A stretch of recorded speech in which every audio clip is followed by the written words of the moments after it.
Hi guys, it's Michael from Pathways Physiotherapy and I'm going to share with you 3 tips to help return to sport post-isolation. Stay tuned. It's a well-documented fact that post-isolation and post-absences injuries are going to go through the roof. They're going to skyrocket.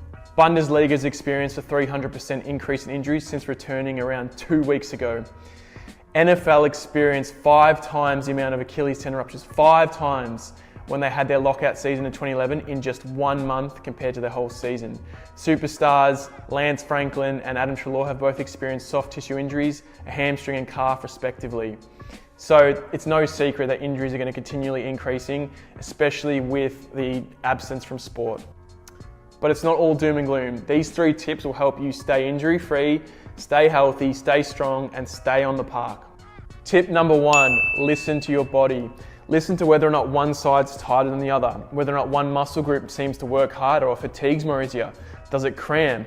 The next day after training, do you feel more lethargic? Do you feel more fatigued? These are all things you need to keep in mind. Once you have a good grasp of what's happening, whether or not that be that your muscles are too tight, whether or not they're weak, make the adjustments accordingly. So if you need to, include more recovery style things with a foam roller, include more stretching, include more yoga, include more strengthening stuff if things are weak. And I also want to add that strengthening is our number 1 priority, because if you strengthen, you can also lengthen your muscles. So it's not just stretching that can do that, and that's a key tip to know. Any tip within a bigger tip is spots versus whole muscle. So if you feel like it's a particular spot, you can pinpoint it with 1 or 2 fingers.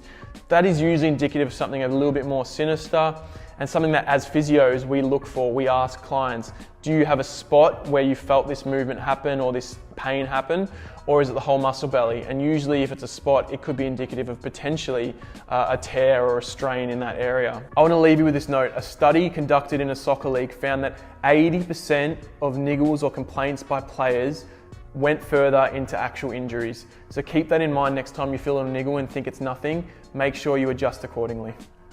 Okay, tip number 2, do not, and please, do not throw out your gym program or your strength program. It is so imperative that you...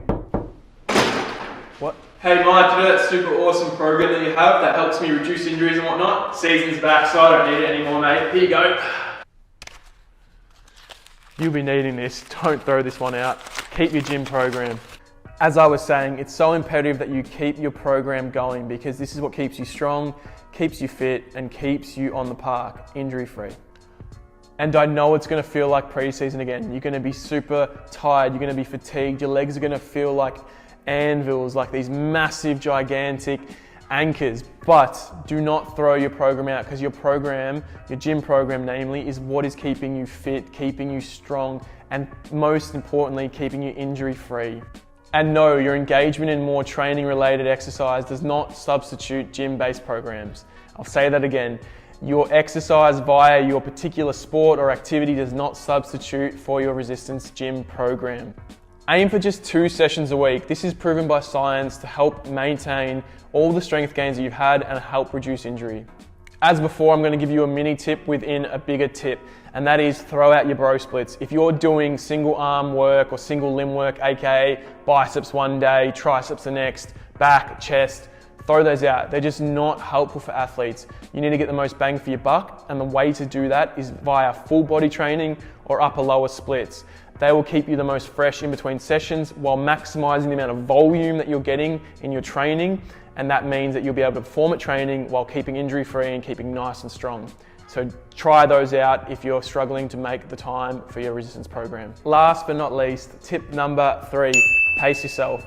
It is probably not the right thing to come into training and think that you can just hit everything at 100% like you were before isolation happened and before COVID happened.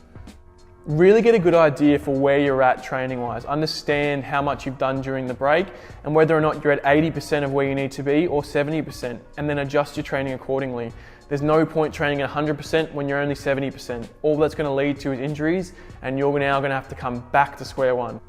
Finding that balance of load is going to be critical, because that's the most important thing.